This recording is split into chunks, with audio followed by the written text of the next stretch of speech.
Okay, so an inexpensive way to get some decodable readers in your hands, in your students' hands, child's hands, is through something called CKLA. It stands for Core Knowledge Language Arts. And you can just Google CKLA Reader grade. I'm going to do grade 1. Level, I'm going to do level 1. You have kindergartners or second graders, you can kind of play around with that. When you Google it, you'll end up with this. So I would just click, I think I had Unit 2 up. I want to go ahead and do, actually, I think I was doing Unit 2. And then you can click on that, and you have access to their decodables. It's free also, which is awesome. So if you look, you have a table of contents. And then at the very bottom, essentially you have like what is covered. What is the scope and sequence of this reader? And so it tells you these are the vowel sounds that will be covered in it, the consonants, digraphs, etc. There are the trick words, tricky words, sight words, whatever you want to call them. And then some other things to think about as well. Then it tells you, okay, beginning with this particular story in this set of stories, digraph EE will be introduced. Beginning with that story, you'll have some trick words or tricky words or sight words, those, etc. So it just kind of walks you through when things are introduced, and that way you can kind of see if it matches what your kids are learning as well. So what I do is I go ahead and that's what this paper is, I print the table of contents along with the scope and sequence. And I just put them all on one page. I put 3 items per page just to save paper and copies or whatnot, but you can do it however you would like. Then I would go through and kind of pre-plan. Okay, what do I want to print? How do I want to print this? And so, for example, my first thing I'm going to print is Grand's trips. I recommend doing no more than 9 of these pages. When you go to print, only do as maximum of 9 per page. So I figured out I'm just going to do Grand's trips. I go down here. There's my first page I'm going to print from Grand's trips. And you can kind of see, it's hard to tell, but right here it's the bold title.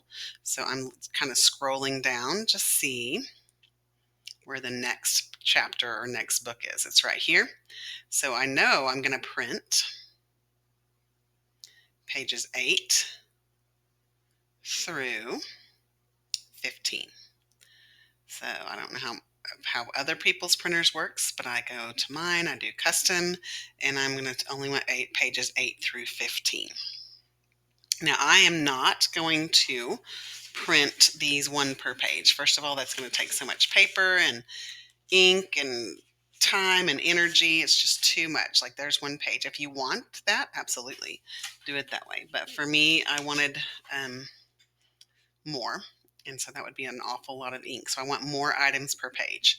On my particular computer, I can go down here and I can tell it, okay, how many pages per sheet do I want on printed? I want 9. So now those 9 pages are now on 1 page. So I'm going to go ahead and print that, and I'll show you what that looks like. So this is what it looks like when you have 9 per page. Just for reference, this is, I think it's Times New Roman, I believe, size 12 font. So it's maybe a 10 font if you need it a little bit bigger.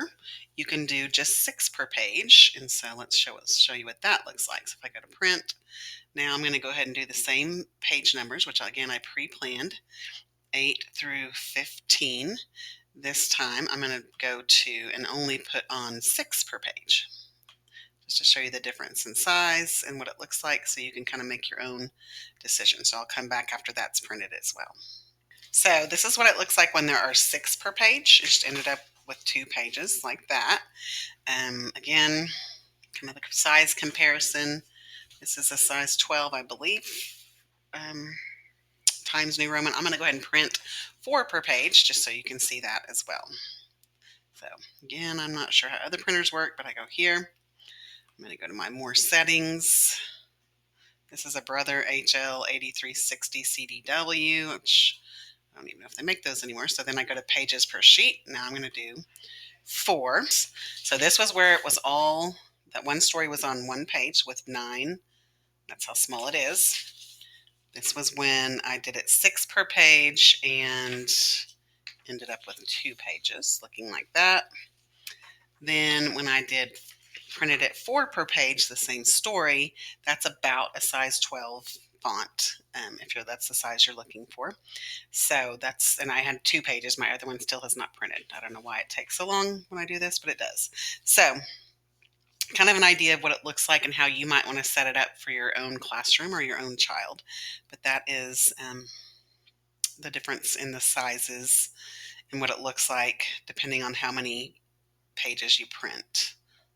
You combine to print on one page. Then what I do is go back up to print. And then now I still want the span of the 8 through 15, but I only want the even numbers now. So I'm going to do 8, comma, 10, comma, 12, comma, 14. And so this is going to give me my text. I have 1, 2, 3, 4 pages. So I'm going to put these 4 per page. And I'm going to have just my text. I'm going to hit print. Since this is going to take eons, the next step what I do, and now it's getting ready to print my other page that was waiting on. Now I'm going to do custom again, but instead of the even pages in that span, I'm going to do the odd pages. So I'm going to do 9, comma, 11, comma, 13, comma, and 15. And so now I'm going to do 4 per page also. And now I have just the photo or the pictures that go with the text. So I'm going to print that, and then I'll show you what I do next. So now we have the words separate from the pictures. Next, you're going to white out any titles or chapter headings or whatever this is, and the numbers. So I'm going to white those out. I'm just using a little, whatever this thing's called. And that way kiddos won't, what I'm going to do is cut these into fourths, and then they would eventually have to read them and figure out which pictures they belong with. So next, because I'm making multiple and I don't want them to get mixed up, I'm going to highlight in a certain color each one. So where I where I use the whiteout, I'm going to highlight that in this green or whatever color I have. Then I'm going to go ahead and highlight the numbers here, so I know that those go with these if they ever get mixed up with another set. And then I'm going to use the one with 9 per page. If I use the one with 4, I would go ahead and highlight any or all of the titles so that we know that those 3 items go together. Then I use a plastic sleeve, and I'm going to slide my entire story with everything on it and the pictures, but I'm going to put them back to back so that there's one on each side. I'm going to slide the pictures on top.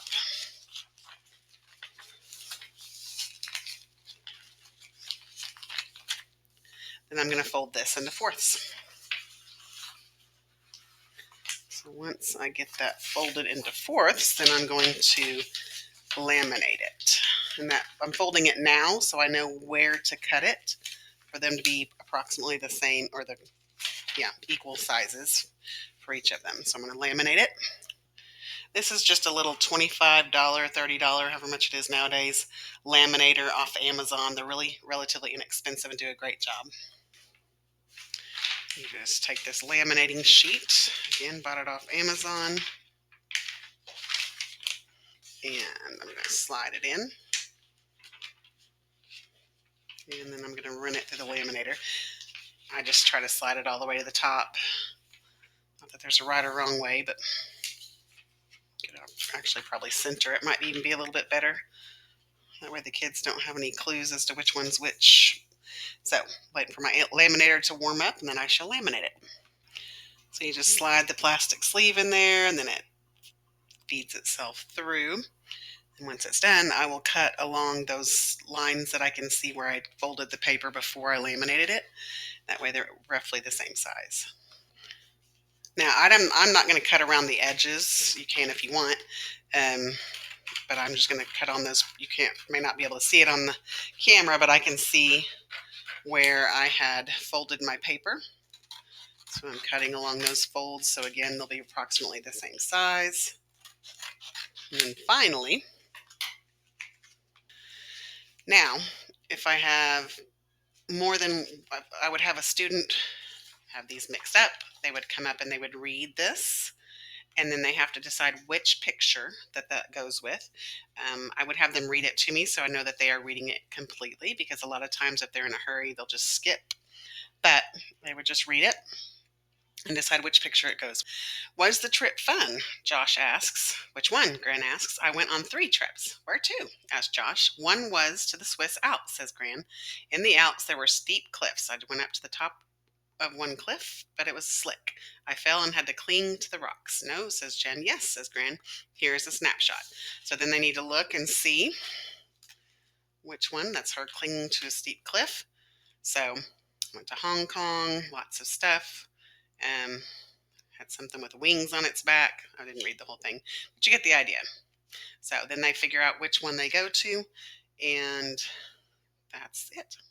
So in my sleeve, one side I have the pictures only. The other side I have the whole story, whether you do it in 9 on a page or 6 or 4 or whatever. Then I slide my written on cards or typed on cards in there, and I put on 2 paper clips, and I take the paper, all the papers, and then I paper clip that about right there to the front of the sleeve, and put another one over here on the front of the sleeve, and now it is keeping those papers from falling out.